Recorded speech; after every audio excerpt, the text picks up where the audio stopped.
Alhamdulillah wassalatu wassalamu ala Rasulillah wa ala alihi wa ashabihi wa mawalah. Bapak-bapak, ibu-ibu, alumni Haji DT 2015 yang hadir di majelis ilmu pada sore ini, sekalipun jarak kita berjauhan, ada di Pulau Jawa, bahkan ada di Pulau Sumatera juga ada kayak ini. Ya, Kalimantan juga, Ustaz. Ya, Kalimantan juga ada, walaupun berjarak jauh, tapi hati kita satu. Satu di majelis ilmu di sore ini, dalam pertemuan via Zoom. Yang mudah-mudahan pertemuan ini mendapatkan berkah dari Allah Tabaraka wa Ta'ala.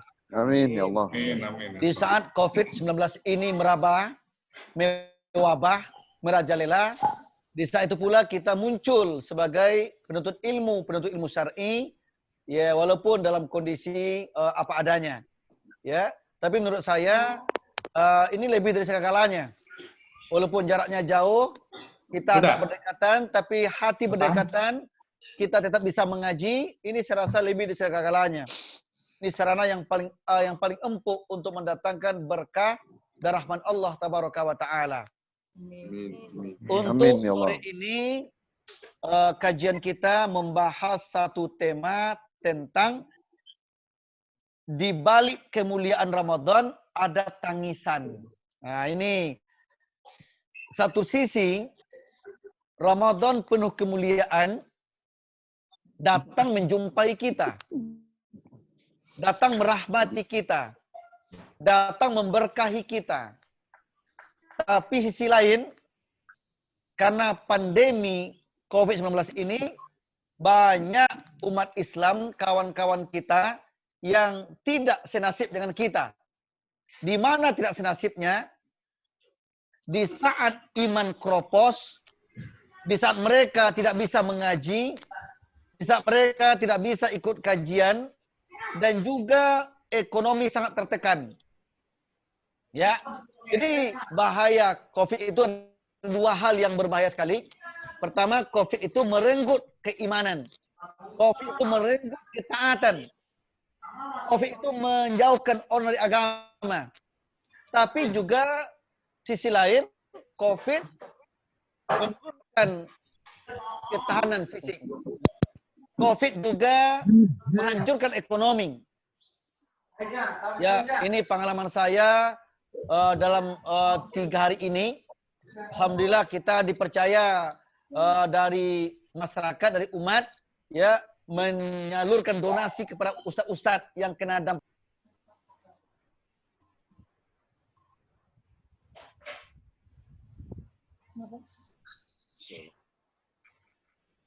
Suaranya hilang, Ustaz. Suaranya hilang.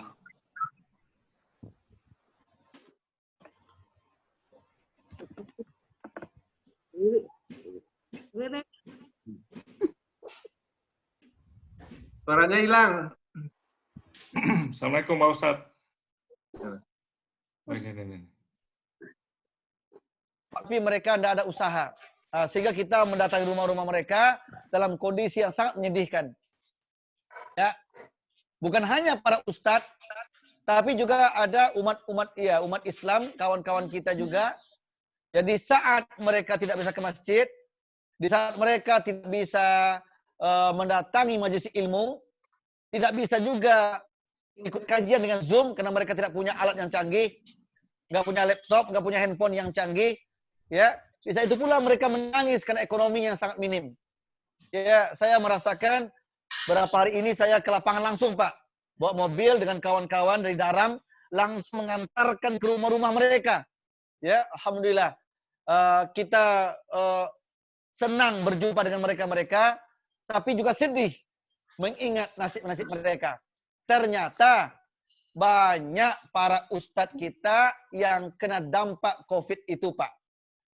Tentu masih alhamdulillah ya, masih ada juga ustadz-ustadz kita yang punya kendaraan, punya rumah yang mewah, masih banyak juga, punya stok makanan yang banyak juga ada.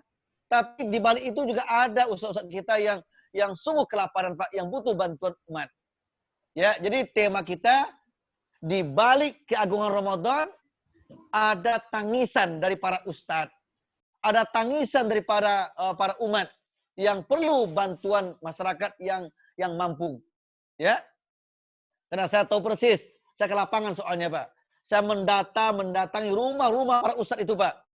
Ya, baik para ustadz dari dalam atau ustadz yang lain, saya datangi ke rumah-rumah mereka itu. Mereka para ulama punya karisma. Mereka para ustadz punya apa namanya ya? Punya karisma, apa bahasa lainnya ya? Punya apa namanya itu Pak? Bisa dibantu bahasanya? Mereka punya karisma, punya wibawa, enggak mau minta-minta ke umat. Ya, tapi mereka butuh dibantu oleh umat. Nah itu. Ya, mungkin bapak-bapak belum tahu persis ya, belum tahu dengan para ustaz-ustaz itu. Masih banyak Pak, masih banyak. Saya nangis Pak, Masya Allah. Ya, kita mendatangi door to door, rumah ke rumah mereka. Ya, di saat Ramadan tahun ini, COVID merajalela, mereka tidak bisa usaha sama sekali. Ada yang hanya hidup di antara ustaz kita dari dakwah.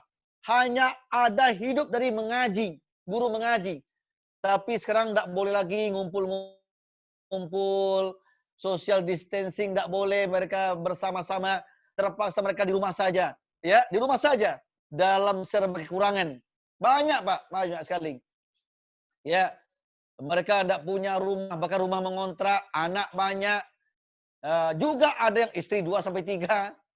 Ya, tapi kondisi ekonominya sangat minim sekali. Ya, kadang-kadang kita itu merasa ya Allah, barangkali COVID ini datang mendidik kita untuk peduli sesama kita. Di saat kita ketawa, masih banyak ulama kita yang menangis saat sekarang Pak.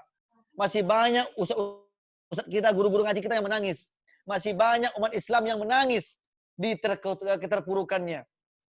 Untuk itu tema ini sangat bagus kita angkatkan. Ya, satu sisi kita menerima Ramadan itu mulia, sisi lain kita melihat banyak umat Islam, banyak para ustadz yang butuh uluran tangan. Ya, untuk itu pada kesempatan ini nggak salah rasanya ya kalau IHAJ ini juga silakan nanti mendata ustadz yang mungkin di DT sendiri atau ustadz guru-guru ngaji sendiri mendatangi rumah-rumah mereka. Ya, di saat mereka kena apa namanya? Di saat mereka kena krisis akidah atau krisis ibadah, tidak bisa ke masjid, tidak bisa lagi beribadah di masjid seperti biasanya. Tapi di saat itu juga mereka dibebani dengan beban yang sangat besar dari ekonominya. Ya, untuk itu di awal kajian ini mari kita dengan COVID ini kita mulai mendata biar tepat sasaran ya para ustadz terutama ya. Kalau saya menegaskan ke ustadz, mungkin kalau untuk orang miskin, fuqara masakin itu banyak lah ya. Fuqara masakin banyak, mereka banyak, bahkan mereka berani minta-minta malah mendatangi rumah orang kaya, berani minta-minta mereka. Ya, dan sudah banyak yang peduli dengan mereka. Tapi para ustadz yang sangat butuh, tapi mereka tidak berani minta-minta. Ini yang perlu kita perhatikan. Ya, ya banyak Pak, banyak kawan-kawan saya, ya kawan-kawan kita, guru-guru kita yang seperti itu yang menangis banyak sekarang Pak. Ya, kalau seandainya COVID ini berlama-lama lagi, tentu semakin parah hidup mereka. Untuk itu saya menggugah Bapak Ibu, ya mungkin silakan IHAJ datang langsung ke rumah mereka nanti, silakan. Mau kita antar pun siap kita antarkan insyaallah. Ya, alhamdulillah. Ya, alhamdulillah kalau saya masih ada persiapan lah. Alhamdulillah masih ada stok lah sedikit ya, walaupun enggak banyak, ada stok sedikit lah. Ya, alhamdulillah juga walaupun tidak bisa kerja apa-apa lagi, tapi masih bisa kita makan minum masih bisa. Ya, masih bisa bawa mobil kemana-mana masih bisa, alhamdulillah. Ya, cuma saya sedih saja melihat kawan-kawan yang luar biasa sedih Pak, menyedihkan sekali. Makanya tema kita ini adalah di balik kemuliaan Ramadan ada tangisan para ulama, ada tangisan para ustadz, ada tangisan guru-guru ngaji, ada tangisan umat Islam yang di bawah standar hidup mereka, yang butuh bantuan kita. Itu yang pertama. Yang kedua, Ramadan itu penuh kemuliaan. Nah, ini bukan kata kita. Ramadan penuh kemuliaan itu kata Allah, kata Rasulnya. Ramadan penuh kemuliaan. Ya, di mana mulianya Ramadan? Di mana kemuliaannya? Dalam bermacam hadis Nabi menjelaskan. Di antaranya pertama hadis riwayat Imam Bukhari nomor 1899 dan Muslim nomor 1079 dari Abu Hurairah. Dalam hadis ini Nabi bersabda, "Idza jaa Ramadan futihat abwabul jannah wa ghulliqat abwabun nar wa suffidatis syayatin." Kalau Ramadan tiba, maka dibukalah pintu-pintu surga. Ditutuplah pintu-pintu neraka. Dan dibelenggulah syaitan-syaitan. Ini menggambarkan Ramadan itu mulia. Dia datang, surga terbuka, neraka tertutup, syaitan dibelenggu. Itu yang pertama. Yang kedua, dalam hadis riwayat Bukhari nomor 1912 dan Muslim 1089 dari Abu Bakrah. Kata Nabi, "Syahrani la yanqusani syahra idin Ramadan wa Zulhijjah."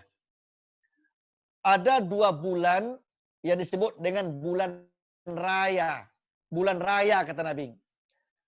Di mana kalau datang bulan raya itu dilipat gandakan segala nilai ibadah kita.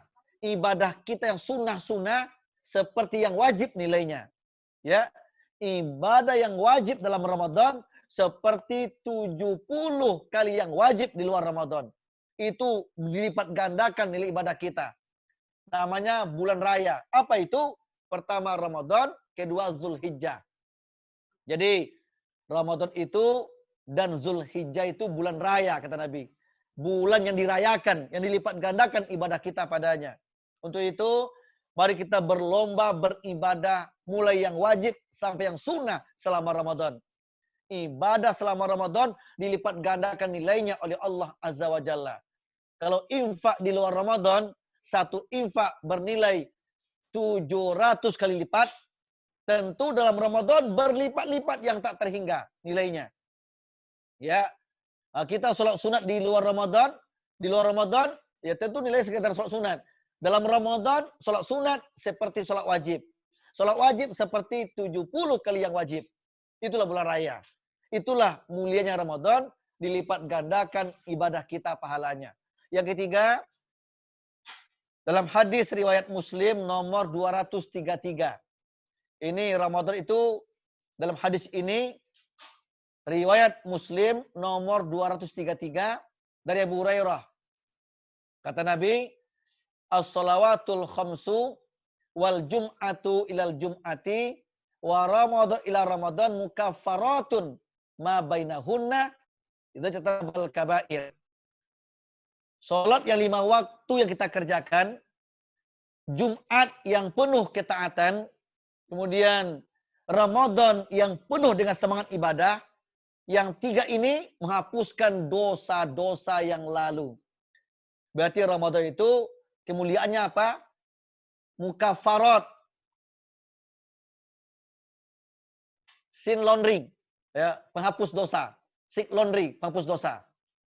Ya, di Ramadan bulan membebaskan kita dari dosa-dosa, dari kesalahan-kesalahan. Itu yang ketiga. Yang keempat, dalam Quran surat 2 ayat 185 Allah menyatakan, "Syahrul Ramadan allazi unzila fihil Quran hudal linnas wa bayyinatin huda wal furqan." Ramadan adalah bulan diturunkannya Al-Quran oleh Allah yang berfungsi untuk hudan, petunjuk. Bayinat minal huda, menjelaskan petunjuk itu. Dan furqan, pembeda yang hak dan yang batil. Al-Quran itu pembimbing kita ke surga, penangkis dari neraka. Quran itu menggiring kita kepada kebaikan-kebaikan. Keselamatan akhirat, dunia akhirat, itu diturunkan di bulan Ramadan. Makanya itulah mulianya Ramadan. Itu yang keempat. Yang kelima, nanti ada satu malam yang namanya malam Qadar itu puncak kemuliaan Ramadan.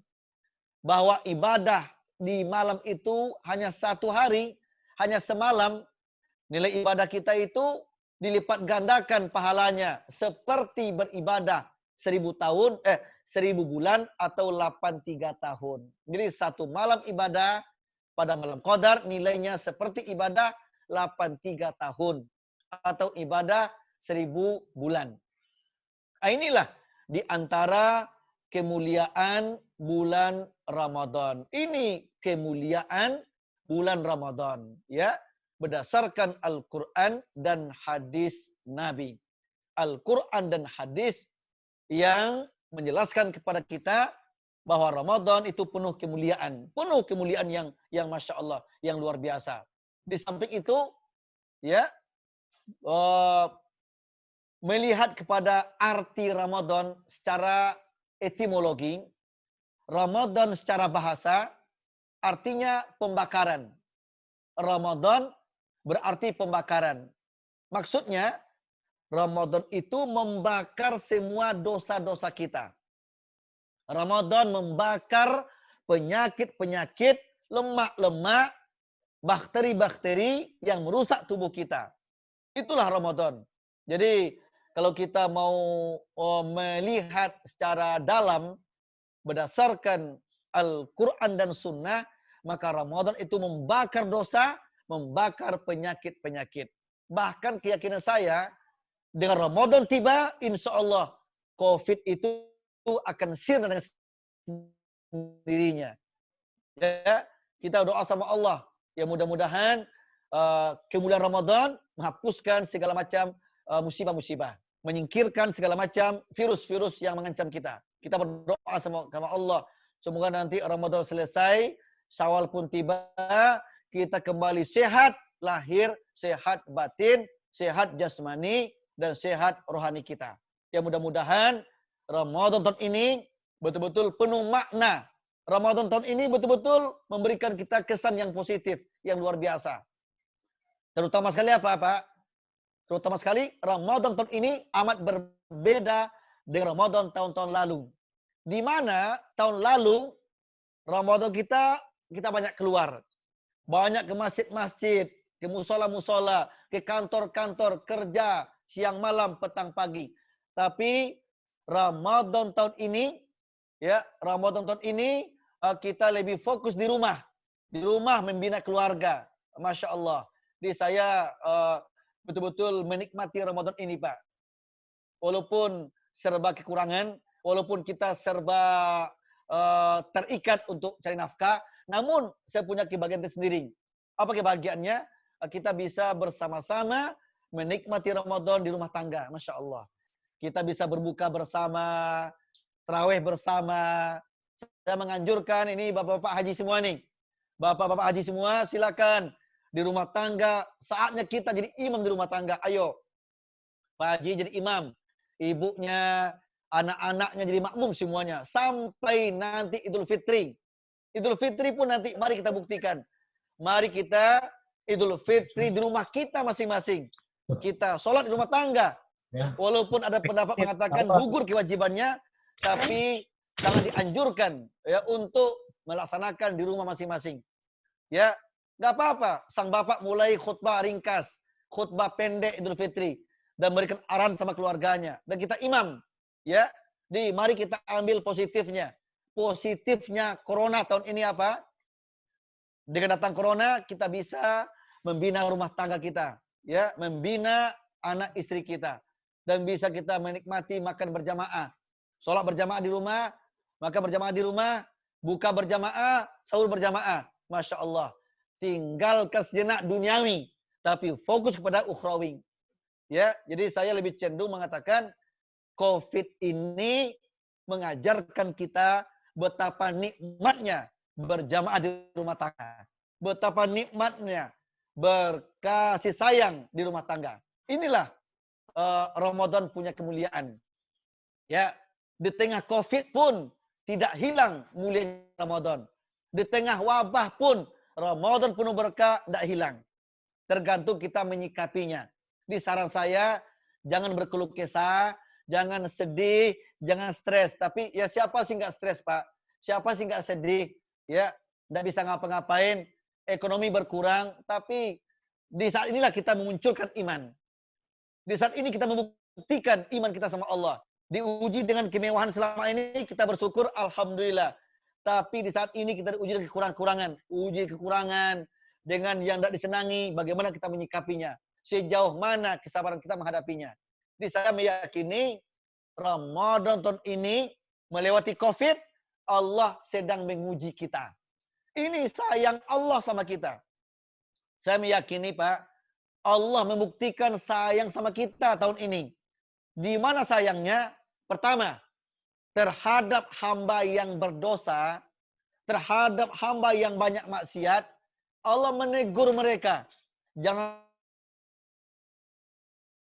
sampai mati di tengah-tengah maksiat. Bertaubatlah, istighfarlah. Ini sayang Allah. Terhadap hamba yang sudah beriman, yang sudah ngaji, yang sudah banyak amal soleh, ayo, mari kita semakin sabar.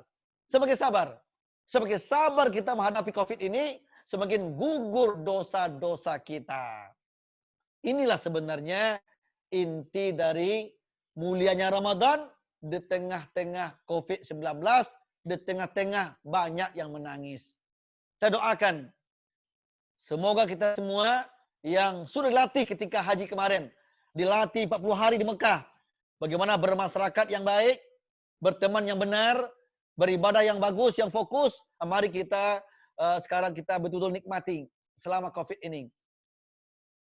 Ya, silakan bersedih, tapi jangan berlebihan.